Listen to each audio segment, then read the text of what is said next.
Dominicain au Rwanda. Et moi, je ne te condamne pas. Comment nous traitons ceux et celles que nous considérons comme pécheurs ou mauvais? En son lundi de la 5e semaine du temps de Carême, dans l'évangile de Saint Jean, chapitre 8, versets 1 jusqu'à 11, Jésus montre sa miséricorde à la femme attrapée en flagrant délit d'adultère. Ses accusateurs, en s'appuyant sur la loi de Moïse, voulaient tester la qualité de justice de Jésus. Et à leur surprise, Jésus leur invite d'abord à l'introspection avant de condamner la femme et leur révèle après que la miséricorde de Dieu vient avant son jugement.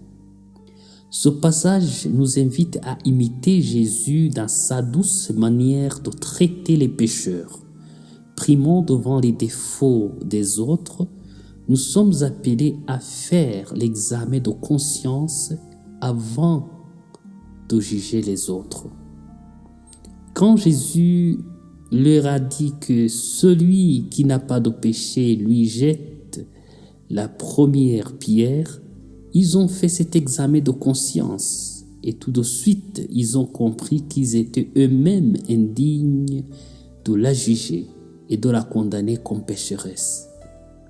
Deuxièmement, Jésus dit à la femme qu'il ne va pas non plus la juger, non pas parce qu'il est aussi pécheur, mais parce que la miséricorde de Dieu vient avant son jugement.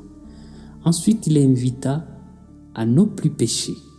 À travers ce passage, Jésus nous montre que sa mission consiste plus à inviter les gens à changer positivement leur vie ou à restaurer leur dignité qu'à les juger ou à les condamner.